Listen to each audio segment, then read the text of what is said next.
Vous écoutez L'heure du temps. Je suis Jimmy Bernier. Bienvenue dans le dernier épisode des Mystères de Babylone. L'Allemagne nazie, un État où les enfants sont devenus une obsession à l'échelle nationale.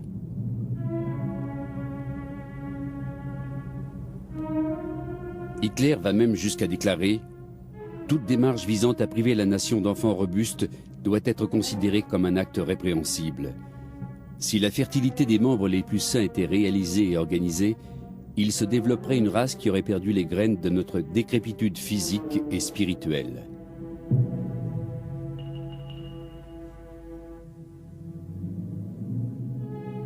Selon la doctrine nationale-socialiste, cette décrépitude spirituelle est due au seul mélange de la race aryenne avec celles inférieures. Seul l'accouplement des représentants les plus purs peut permettre de restaurer la grandeur aryenne. C'est la Schutzstaffel, ou SS, garde rapprochée de Hitler, qui est la gardienne de cette pureté idéologique et raciale.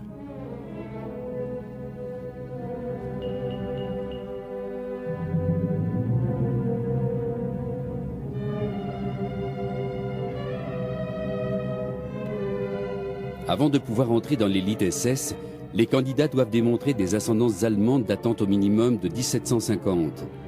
Avant le mariage, les femmes des SS sont soumises à de minutieuses enquêtes. Les enfants de la garde de Hitler, tout comme leurs descendants, sont destinés à devenir les représentants les plus purs de ce peuple fait pour régner.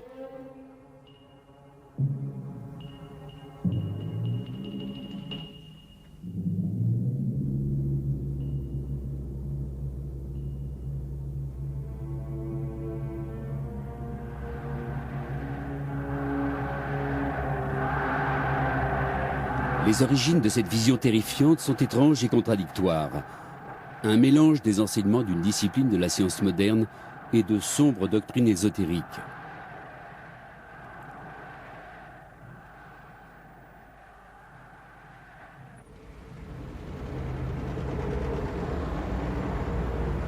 À la fin des années 20, le monde scientifique et médical allemand adopte une nouvelle doctrine, l'eugénisme. Son fondateur est un Anglais, Sir Francis Galton, cousin de Charles Darwin. L'eugénisme vise à éradiquer les constitutions faibles ainsi que les bas instincts de la nature humaine et à en favoriser les plus vigoureux, les plus nobles et les plus sociaux.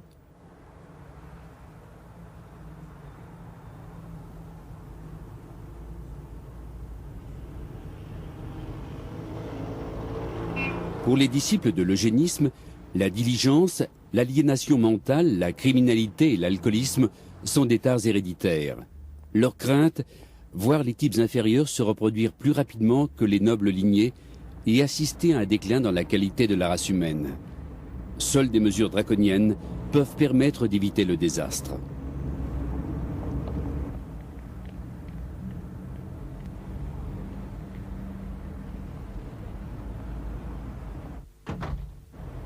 La solution préconisée par le mouvement eugénique consiste en un contrôle administratif des naissances. Des lois doivent être votées pour imposer la stérilisation des esprits faibles, des alcooliques, des fous et des indigents, alors que les membres les plus distingués de la société doivent être encouragés à procréer.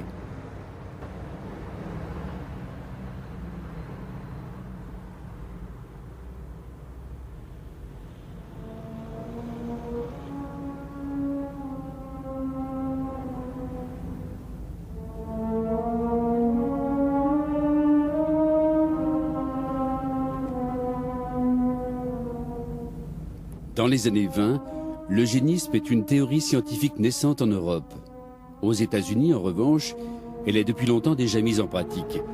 Le Dakota du Nord interdit dès le début du siècle le mariage des alcooliques, des aliénés et des tuberculeux.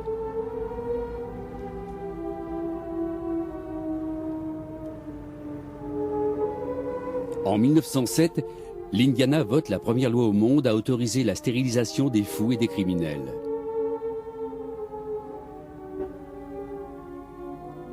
En 1930, 28 États américains adoptent des lois similaires et 15 000 personnes sont stérilisées dans des hôpitaux et des prisons. 15 000 de plus subiront le même traitement en l'espace de 9 ans.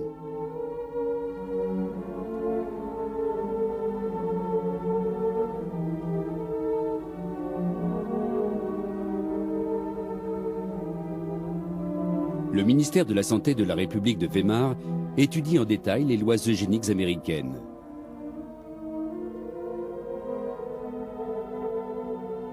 La campagne de stérilisation américaine fait forte impression. Les plus éminents eugénistes allemands font l'apologie des restrictions à l'immigration mises en place aux États-Unis et des lois votées dans certains États du Sud pour interdire les mariages mixtes. Le corps médical allemand s'inquiète de voir le pays distancé dans la course à l'amélioration raciale.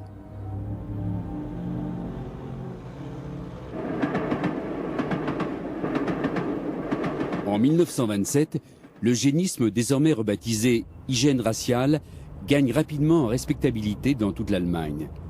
De plus en plus de facultés de médecine en font un sujet d'enseignement. Le ministère de la Santé crée même un institut spécialisé. L'Institut Kaiser Wilhelm a pour mission de trouver le remède à ce qu'un rapport influent qualifie de dégénérescence physique et mentale du peuple allemand. L'hygiène raciale devient également l'idéologie phare d'un parti politique montant.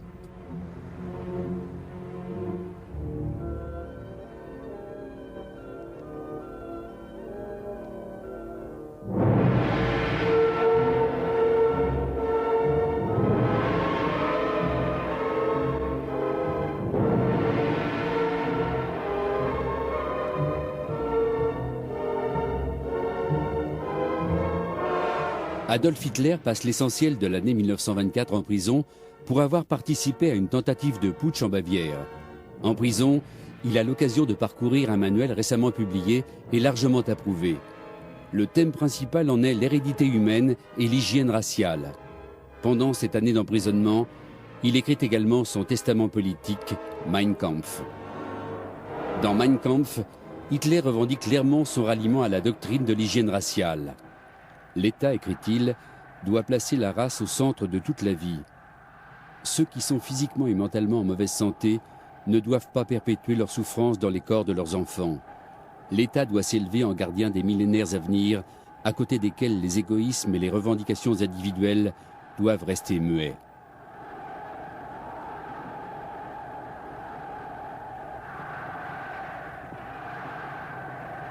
Pour Hitler, ces millénaires à venir verront l'avènement de la race aryenne.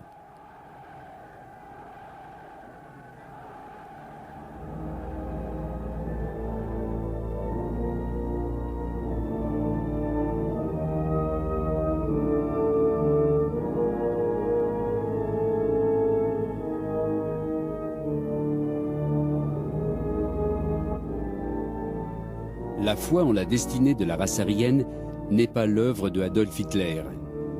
Elle ne découle pas non plus du mouvement de l'hygiène raciale.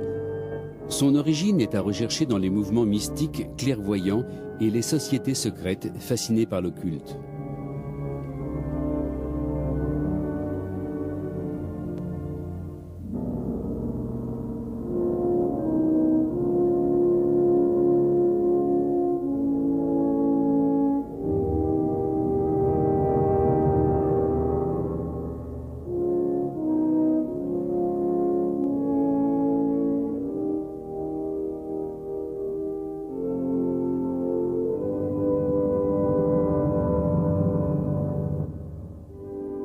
Au lendemain de la Première Guerre mondiale, le mysticisme et l'ésotérisme sont à la mode dans les milieux aristocratiques et érudits allemands.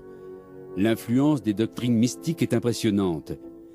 Même l'un des plus puissants généraux allemands est convaincu que le salut de la nation passe par un renouveau du culte d'Odin, dieu de la mythologie nordique.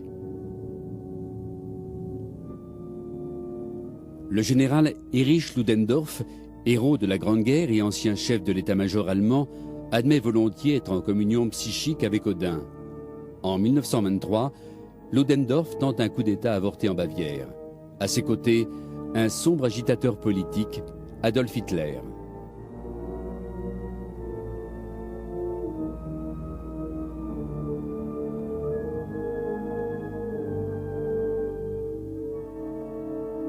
La plupart des proches de Ludendorff, y compris sa future femme, sont en étroite relation avec une influente secte se faisant appeler Edda.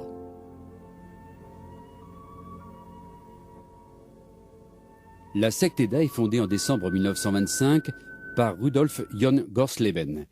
Quelques années plus tôt, Gorsleben se distingue dans les milieux politiques extrémistes. Il est invité à s'exprimer lors du congrès de la Société Thule et fonde un mouvement politique en association avec l'antisémite Julius Streicher.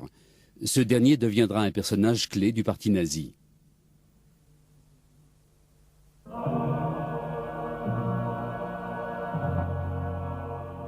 Gorsleben abandonne la politique. Il se met à déchiffrer les anciennes runes nordiques pour pénétrer les secrets des vers islandais connus sous le nom d'Edda. Gorsleben est convaincu d'y redécouvrir l'héritage magique et inestimable des dieux ariens disparus.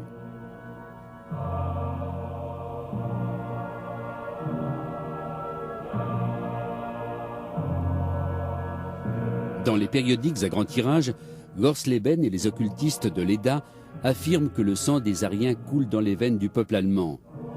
Préoccupé par la dilution raciale, Gorsleben écrit « Souvenez-vous, Dieu est en vous ». Cette croyance deviendra la conviction de toute une vie pour Heinrich Himmler, Reichsführer des SS.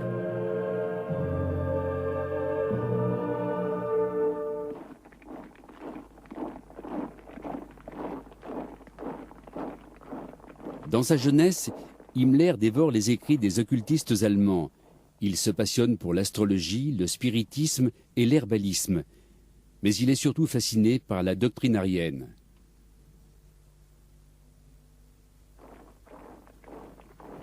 Himmler est convaincu que le sang des Ariens coule dans les veines des peuples germaniques. Par voie de fait, il pense que l'accouplement des individus les plus purs peut produire des surhommes. Une race qui permettrait au pouvoir psychique arien de s'exprimer dans toute leur grandeur. Himmler, agronome de formation, passionné de sciences occultes, va lancer la plus étrange expérience eugénique de l'histoire.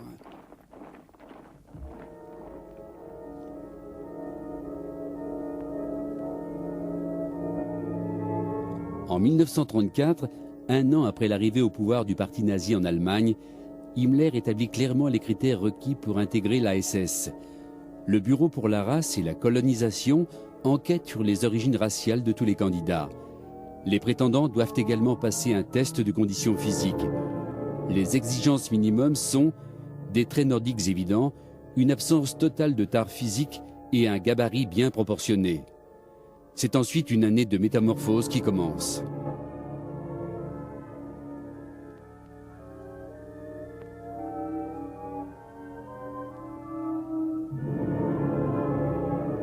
Le pilier de la formation SS est l'immersion dans le culte de l'arien et dans l'idéologie nationale-socialiste. Il faut également assimiler toutes les doctrines enseignées par le catéchisme SS, un catéchisme dans lequel on ne vénère qu'une seule déesse, la race. Pourquoi croire en cette Allemagne et en ce Führer? Parce que nous croyons en Dieu, nous croyons en l'Allemagne qu'il a créée, et en Adolf Hitler qu'il nous a envoyé. Pourquoi obéissez-vous? Par conviction intime, nous faisons confiance à l'Allemagne, au Führer, au mouvement, à la SS. Nous croyons à la loyauté. Le 9 novembre, jour anniversaire de la tentative du putsch de 1923, le candidat SS prête serment. Il s'engage avec sa future famille à respecter la loi SS sur le mariage.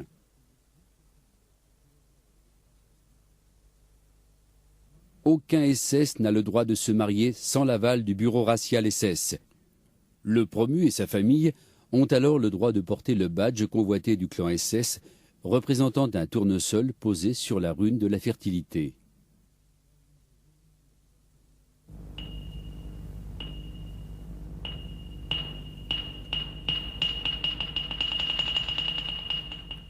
Les exigences draconiennes qui pèsent sur les mariages SS suscitent l'admiration du corps scientifique et médical du mouvement allemand pour l'hygiène raciale. Des mesures inspirées du modèle SS sont à l'étude pour imposer les mêmes obligations aux civils.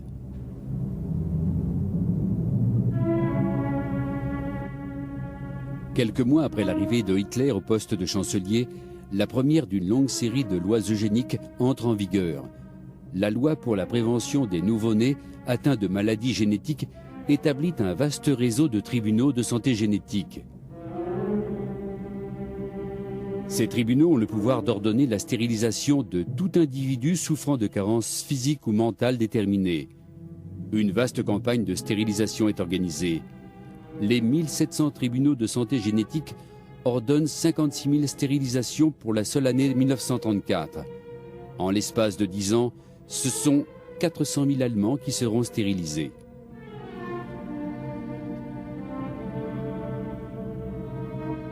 Pour soutenir cette campagne de stérilisation, le ministère de la Santé du Reich et les revues médicales allemandes publient des graphiques illustrant le poids des handicapés physiques et mentaux sur les finances publiques. Sur un poster, on peut lire « Nous ne sommes pas seuls ». Une femme allemande tient son bébé dans les bras. Devant elle, un homme brandit un bouclier sur lequel est gravée la loi de stérilisation de 1933. Autour d'eux, les drapeaux des nations qui ont déjà légalisé la stérilisation obligatoire. La deuxième loi eugénique est destinée à contrôler la population dans son ensemble. La loi pour la protection de la santé du peuple allemand exige que tous les candidats au mariage soient soumis à un examen médical. Le mariage est interdit à quiconque souffre d'une maladie soupçonnée héréditaire.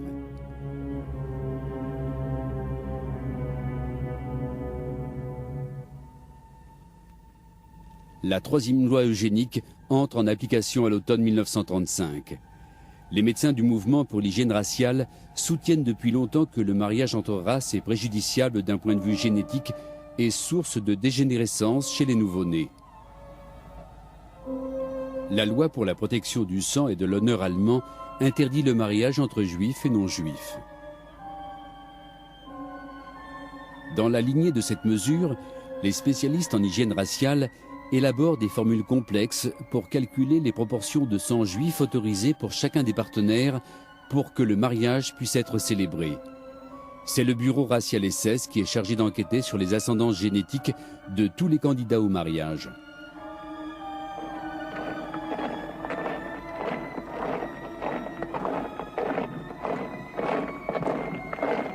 Heinrich Himmler a une vision de la SS qui va bien au-delà de la création d'une race d'Aryens pur sang. Son ambition, l'établissement d'un ordre militaire et religieux inspiré du mysticisme aryen.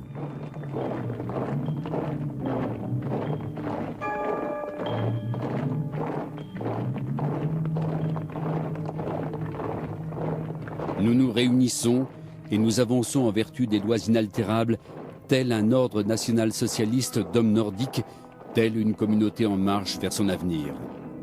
Tels sont les propos de Himmler. Pour élaborer les pratiques et les rituels de son ordre nordique, Himmler puise son inspiration dans les anciennes tribus teutoniques. Sur son ordre, les archéologues du bureau racial SS passent au peigne fin l'histoire des races susceptibles d'être de descendance aryenne.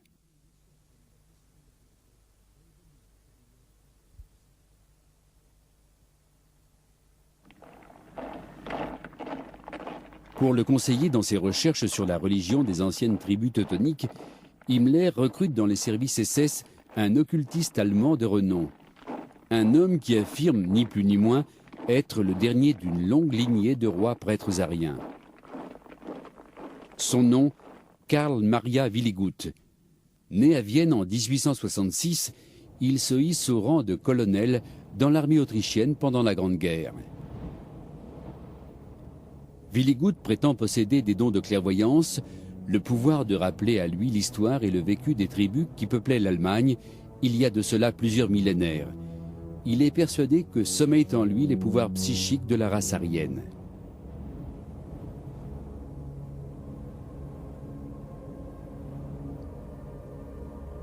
Les dons de voyance de Willigut le poussent à affirmer que le sang, la culture et l'histoire du peuple allemand sont bien plus anciens que ne l'imaginent historiens et scientifiques. À en croire ces affirmations, l'histoire aryenne remonte à 228 000 avant Jésus-Christ. À cette époque, le ciel était illuminé par 3 soleils, le monde peuplé de géants et de créatures fantastiques.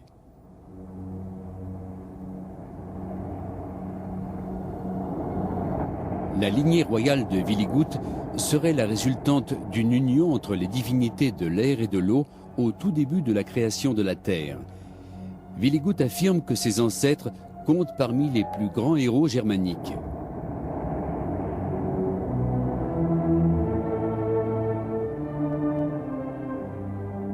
Au fil des siècles, les Willigut ont perpétué les traditions occultes des Aryens allemands. Impressionné par les dons de clairvoyance de Willigut, Himmler l'incorpore dans la SS et le nomme chef du département de préhistoire du Bureau pour la race et la colonisation. Rapidement, Willigut se hisse au rang de brigadier SS dans le groupe des proches collaborateurs de Himmler.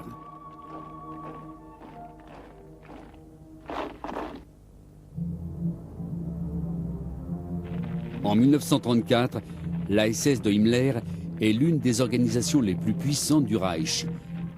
Les forces de police allemandes tombent une à une sous le contrôle de Himmler. La SS est chargée de toutes les missions d'espionnage et de sécurité du parti nazi.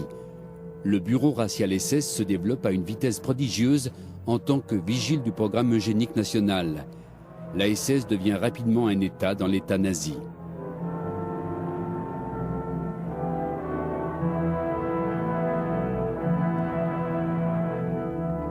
Désormais, Heinrich Himmler élabore avec l'aide de Karl Willigut la plus étrange de toutes ses créations. Un centre spirituel SS dans un château réservé à sa fraternité germanique.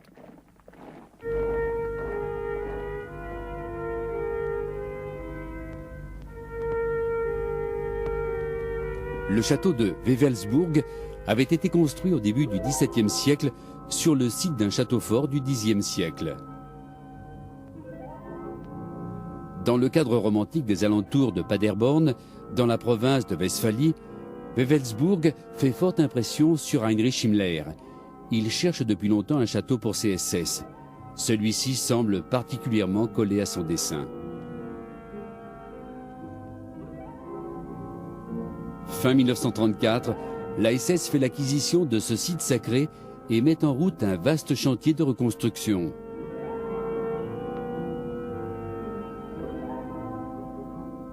Karl Willigut accompagne Himmler lors de ses premières visites au château. Ses recherches ont révélé une ancienne prophétie. Il découvre une preuve écrite qui confirme la venue de la grande bataille annoncée.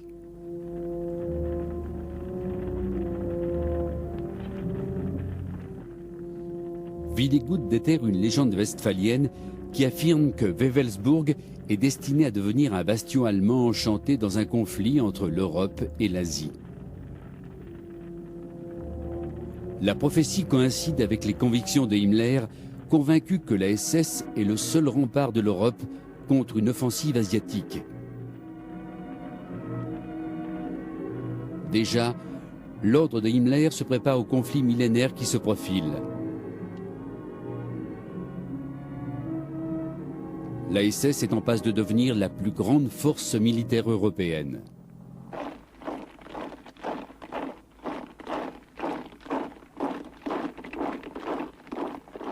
Le 14 décembre 1934, Himmler ordonne la formation d'un détachement militaire SS, la SS-VT.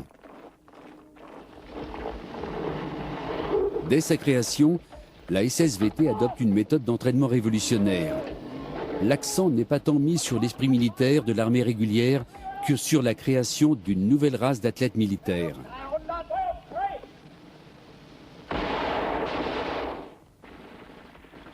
Selon les propres dires d'un commandant de la SS-VT, l'entraînement est destiné à produire des soldats souples et réactifs, d'allure athlétique et dotés d'une endurance hors norme.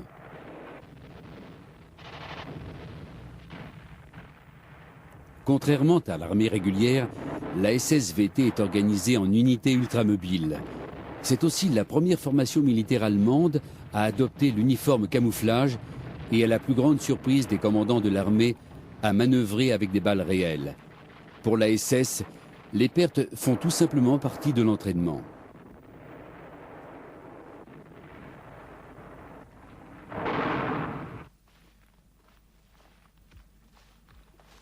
La SSVT est une exceptionnelle force d'élite au service du Führer et de la mission aryenne, mais déjà Himmler forme une nouvelle catégorie d'unités.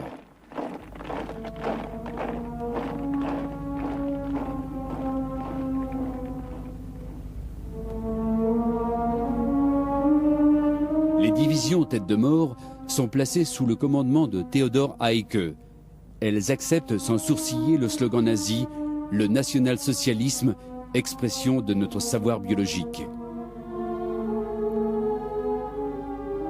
La mission des Totenkopf est d'isoler et si besoin de détruire les germes considérés comme infectieux dans la population allemande, juifs, homosexuels, dissidents politiques et marginaux. Ceux qui ne satisfont pas aux exigences d'excellence génétique sont incarcérés dans des camps de concentration.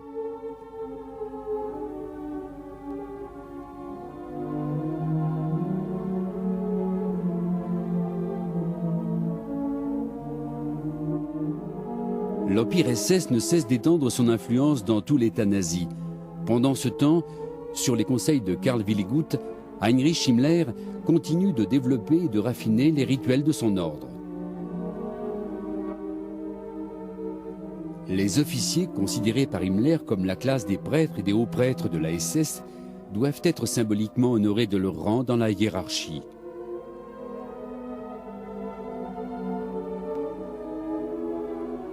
Les dirigeants SS reconnus par Himmler comme les plus méritants se voient remettre la croix SS. La croix est le signe distinctif de la noblesse des SS et de la reconnaissance du tout-puissant Himmler en personne.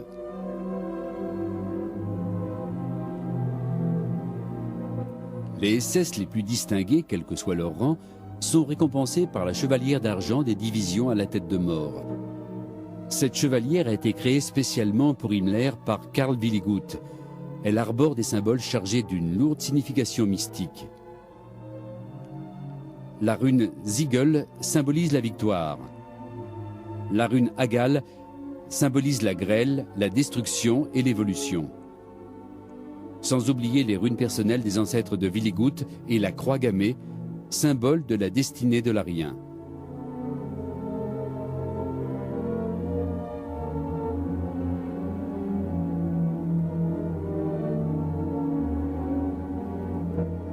En 1937, Himmler décrète que les chevalières de tous les SS décédés doivent lui être retournées pour être conservées en sécurité dans un coffre du château de Wewelsburg.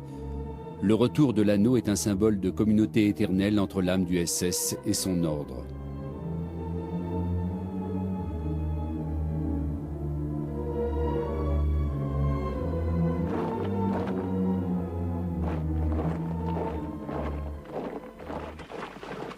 L'antre de la SS est en pleine rénovation. Sous la direction de l'architecte Hermann Bartels, les ailes sud et ouest sont intégralement rénovées. Les douves et les jardins sont restaurés et l'on construit un pont pour accéder au portail principal.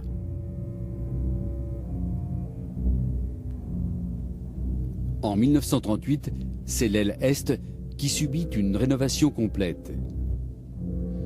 Fidèle à la nature secrète de la SS, Himmler réserve l'accès au château de Wewelsburg à des personnes de confiance. Bartels écarte presque toutes les entreprises locales des travaux. Ce sont des contingents de SS venus de toute l'Allemagne qui s'en chargeront afin de garantir une discrétion absolue. Pour rénover l'intérieur du château, Himmler ne regarde pas aux dépenses. Lambris, meubles, portes et balustrades sont tous taillés dans les meilleurs bois. Un escalier en colimaçon du plus grand raffinement est sculpté dans les ateliers du site. L'intérieur du château est paré des plus belles ferronneries.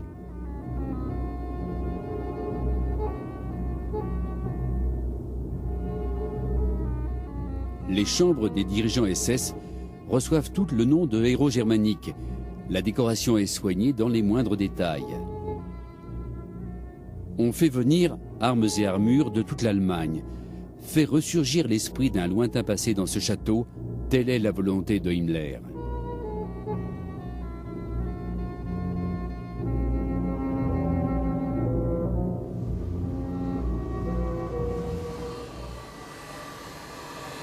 Dans la fin des années 30, le gouvernement national-socialiste donne la priorité absolue à l'accroissement de la population des Allemands racialement corrects. Pour ce faire, il décide d'extraire les femmes du marché du travail et de leur faire regagner leur foyer. Un seul mot d'ordre pour elles, faire des enfants, beaucoup d'enfants. Peu après la fondation de l'État nazi, des prêts gouvernementaux d'un montant équivalent à une année de salaire sont accordés aux hommes dont les épouses acceptent de quitter leur emploi. La somme remboursable est réduite à chaque nouvel enfant. 1 700 000 prêts auront été accordés jusqu'en 1940. En 1938, un décret impose aux fonctionnaires encore célibataires de se marier ou de démissionner. Tous les couples mariés depuis 5 ans et sans enfants encourent une amende. L'infécondité devient un motif de divorce reconnu par la loi. L'avortement est illégal pour les Aryens et encouragé pour les autres.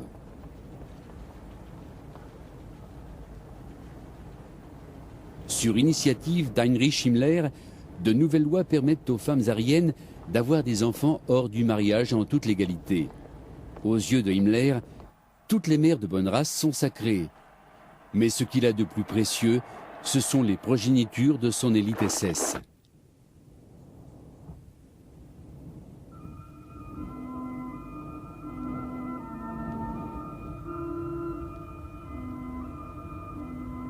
En décembre 1935, Himmler accouche d'un projet qui restera son obsession pendant une dizaine d'années.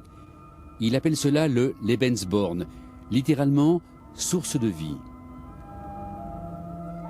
Cette politique consiste en la mise en place d'une chaîne de maternité et de crèches pour les enfants de l'élite SS ou pour les enfants étrangers jugés de valeur d'un point de vue racial.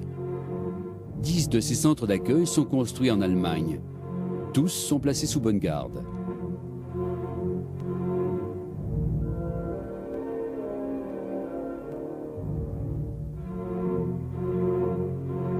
Himmler admet même avoir encouragé les femmes célibataires désireuses d'avoir un enfant à s'adresser au Lebensborn en leur garantissant la plus grande discrétion et des géniteurs triés sur le volet.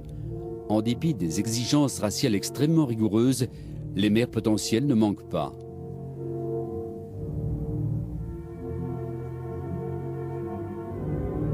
La Ligue des jeunes filles allemandes déclare officiellement que, même si toutes les filles allemandes ne sont pas sûres de trouver un mari, elles peuvent toutes devenir mères. En 1937, une résolution du bureau racial SS stipule « Le Lebensborn les unira à un homme, non d'une façon superficielle, mais en pleine conscience du noble service qu'elles rendent à la nation ».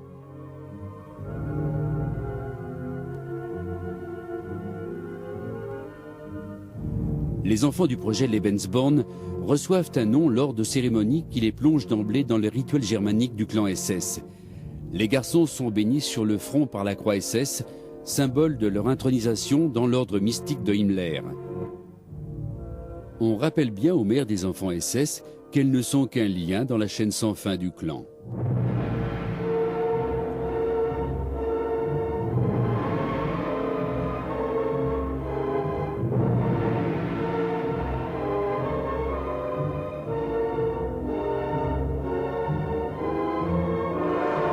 Pendant des années, Himmler s'interroge sur la meilleure façon de gouverner son ordre SS. S'inspirant des chevaliers de la table ronde, il nomme un conseil fantôme de 12 dirigeants SS soigneusement sélectionnés.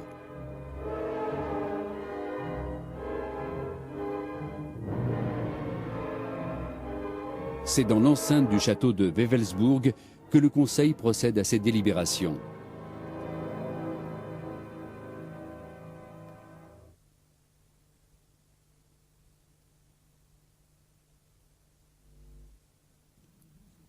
L'imposante tour nord abrite un sanctuaire, vaste hall circulaire encerclé de murs de 3,50 m d'épaisseur. Tout autour de la pièce sont disposées 12 colonnes. Une mosaïque représentant un svastika à 12 branches orne le sol.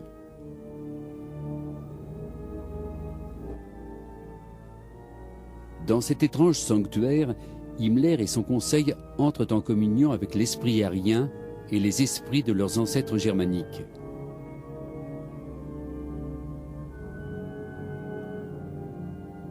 Sous le sanctuaire taillé dans la roche, la crypte Valhalla. C'est là que sont célébrées les cérémonies des morts, pendant lesquelles sont brûlées les armoiries de chevaliers SS disparus. 12 socles en pierre sont disposés en cercle. Ils sont destinés à accueillir 12 urnes contenant chacune les cendres des armoiries d'un chevalier disparu. Dans la crypte brûle un feu éternel, symbole de la continuité de l'ordre et de sa mission éternelle au service de la race.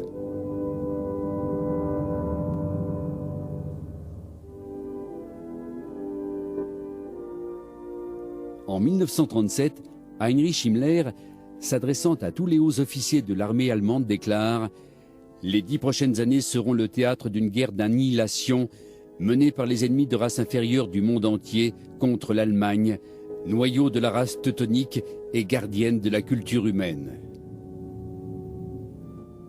De l'issue du combat dépend la survie ou la disparition de cette race blanche dont nous sommes les premiers défenseurs.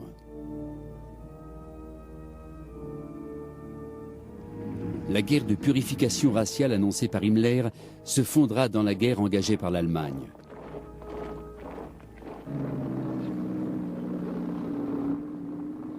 Pour Adolf Hitler, le coup d'envoi de la création d'un grand empire germanique a été donné en mars 1936 lorsqu'il ordonne la réoccupation de la Rhénanie démilitarisée.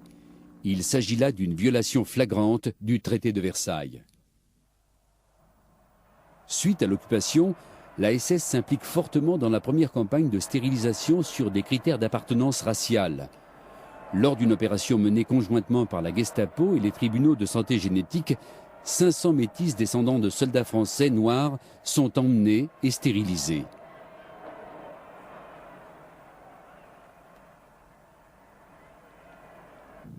Ce n'est là qu'un sinistre avant-goût de toutes les horreurs à venir.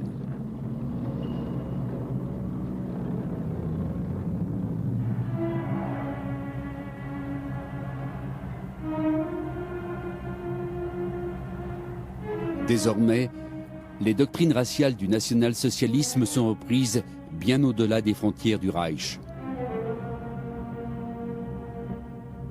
Aux États-Unis, le German American Bund de Fritz Kuhn est secrètement soutenu par le ministère des Affaires étrangères allemand.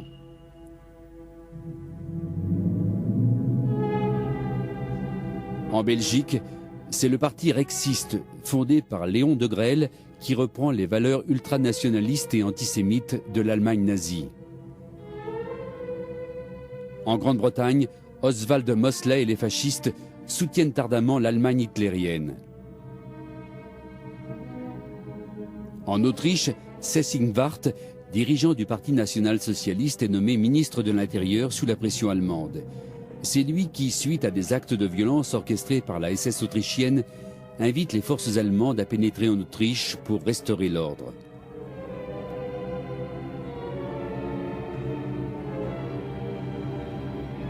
L'Autriche est sur le point de devenir une province allemande.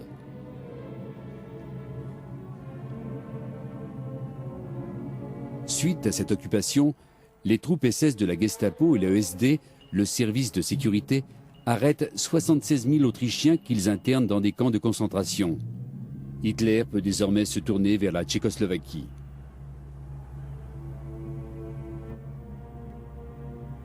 Dans la région tchécoslovaque des Sudètes, le chef de file du Parti national-socialiste se nomme Konrad Henlein. Quelques mois après l'arrivée des troupes allemandes en Autriche, Henlein provoque une crise dans les Sudètes. Armé par l'Allemagne et soutenu par des détachements SS, ses partisans lancent un soulèvement qui permet à Hitler de se rendre maître de la Tchécoslovaquie.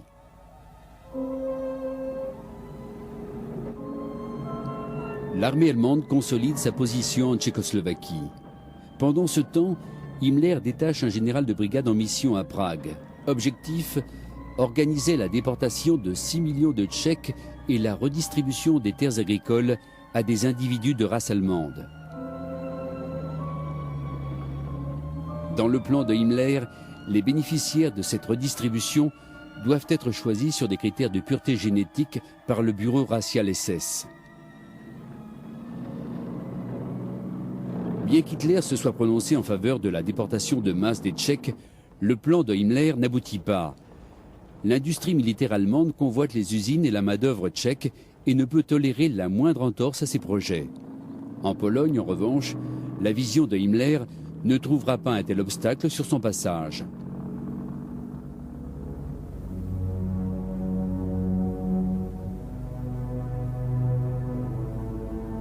Dans Mein Kampf, Hitler écrit « Nous commençons là où nous en sommes restés il y a 600 ans.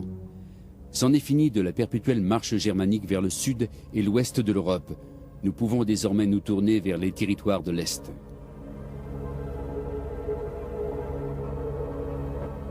Été 1939, Hitler somme Heinrich Himmler de le rejoindre dans sa demeure des montagnes bavaroises. Lors de la prochaine invasion de la Pologne, la SS doit jouer un rôle déterminant. Il est impératif d'éliminer tous les Polonais dotés d'une trempe de dirigeants.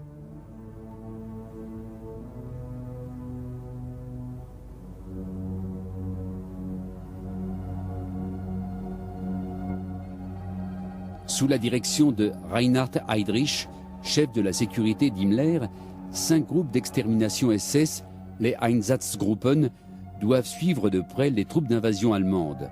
En Pologne, Himmler voit pour la première fois s'accomplir son vœu le plus cher. La SS est sur le point de devenir l'avant-garde d'une grande migration allemande.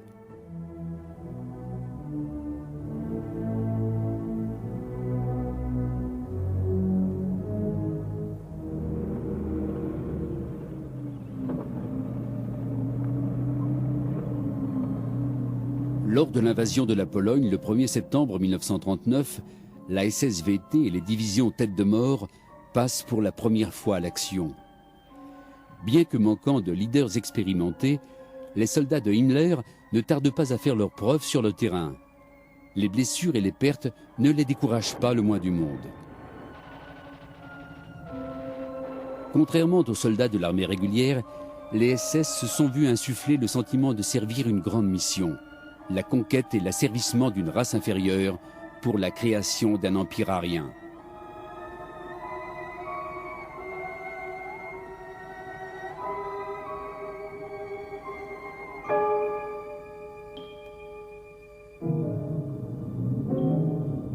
Pendant que les troupes SS jouissent de leur succès une fois la campagne de Pologne achevée, les Einsatzgruppen de Reinhard Heydrich se chargent de faire régner la terreur.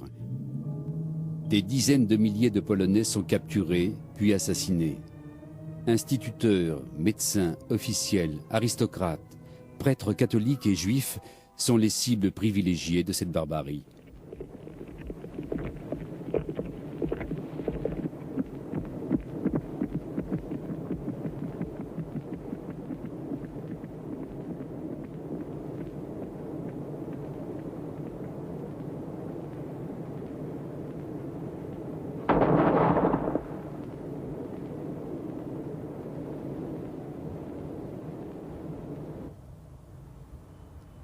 Hitler exige que soient éliminés tous les membres des classes supérieures polonaises. Même les dirigeants de l'armée régulière sont abasourdis par la barbarie des troupes SS. Le 27 septembre, moins d'un mois après le début de l'invasion, Heydrich estime qu'il ne subsiste que 3% des classes supérieures polonaises dans les territoires occupés par l'Allemagne.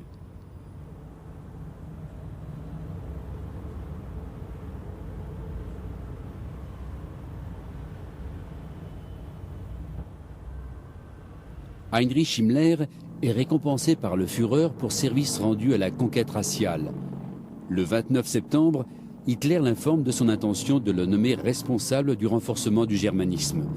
La colonisation des territoires occupés sera du ressort exclusif de Himmler. L'Est semble irrémédiablement destiné à tomber sous la coupe des SS.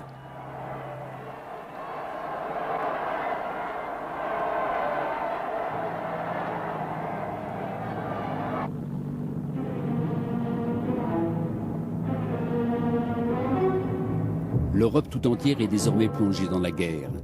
Comment l'armée SS pourrait-elle rester à l'écart? En juin 1940, l'armée de Himmler, la Waffen-SS, est devenue une formidable force motorisée de 100 000 hommes. Aux Pays-Bas et en France, les nouvelles divisions ont soif de gloire et de reconnaissance.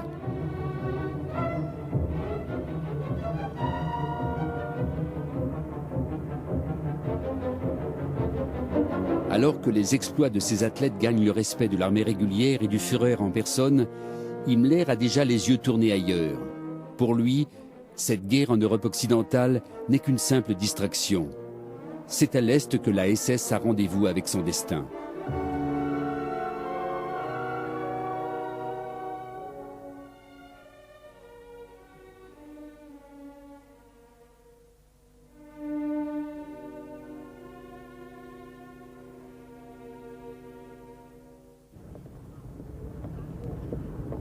Dès le début 1939, un plan SS prépare le rapatriement d'une trentaine de millions d'individus d'origine allemande installés à l'étranger. Un accord est passé avec l'Union soviétique et les États baltes pour le transfert de leurs populations allemandes vers le Reich. C'est en fait en Pologne qu'ils seront emmenés.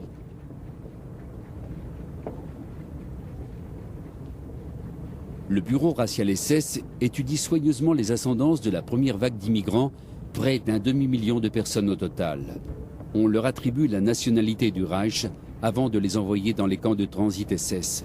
Leur sort, conformément au projet de Himmler pour l'Est, est de devenir la nouvelle paysannerie germanique. Leurs dirigeants et gardiens seront les aristocrates de la SS.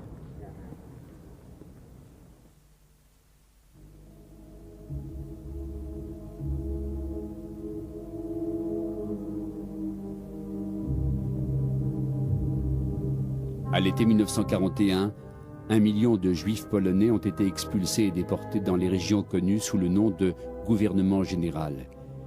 Les juifs des territoires conquis sont parqués dans des ghettos, dans l'attente d'un sort toujours inconnu.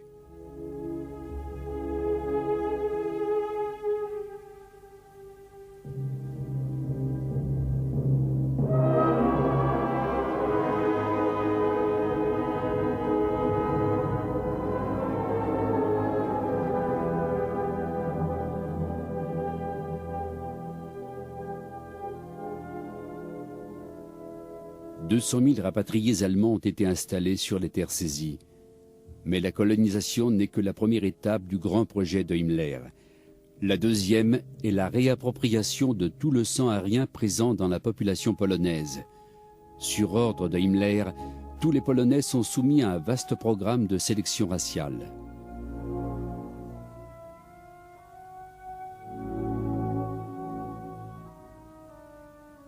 Des dizaines de milliers d'enfants polonais sont examinés par le bureau racial SS.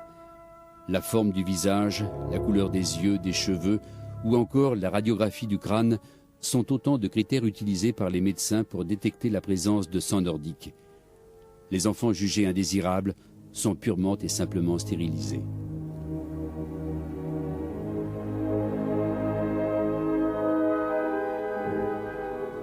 Les enfants de valeur sont emmenés de force à l'ouest. Après une période de germanisation dans les Lebensborn, ils sont adoptés par des familles SS.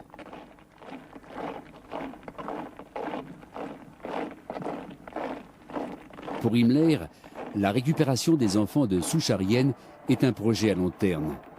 Bien plus pressante est l'expansion de la Waffen-SS.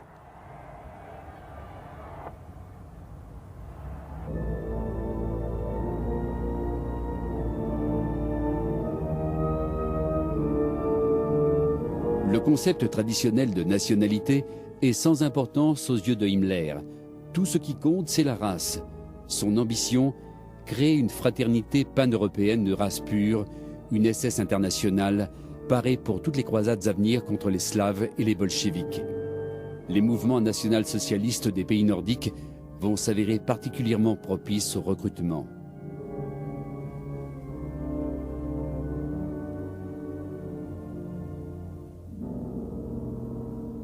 La division Viking, composée de Norvégiens, de Danois, de Hollandais et de Flamands, est la première des 13 divisions SS levées à partir d'étrangers des pays nordiques ou germaniques.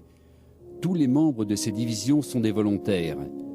Pour les membres des légions étrangères de Himmler, la vision raciale de la SS représente l'avenir de l'Europe.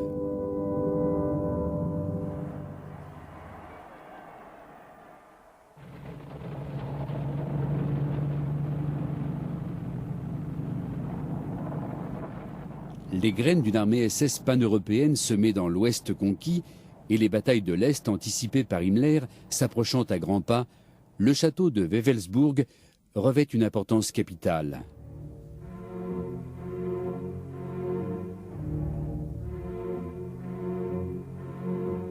Wewelsburg, centre spirituel de la SS, est en passe de devenir une véritable ville. La tour nord, avec son hall sacré et sa voûte souterraine, doit devenir l'épicentre du monde SS. Un vaste complexe est à l'étude. Il regroupera des centres administratifs, des bibliothèques, ainsi que des instituts de recherche en astrologie, astronomie et teutonique. La ville sera protégée par des murs de 12 mètres de haut. Même la forme de la muraille a une signification mystique. Elle représente la pointe d'une lance orientée vers le nord.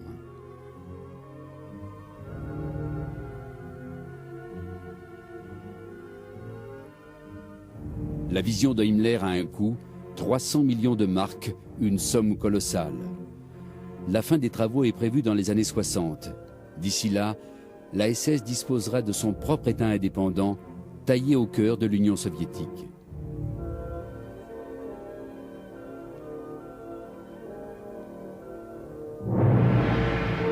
Pour Himmler, l'opération Barberousse, l'invasion de l'Union soviétique, porte en elle l'accomplissement de ses rêves les plus fous.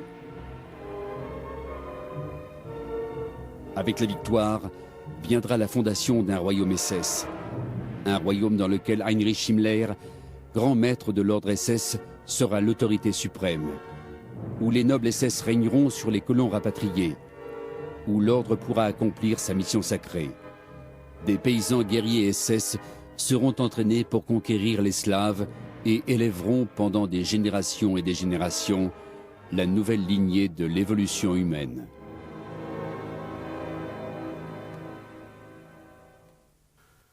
Et bien sûr, vous connaissez le reste de l'histoire. C'était le dernier épisode de ma série sur les mystères de Babylone. Bonne nuit les amis, et que Dieu vous bénisse tous.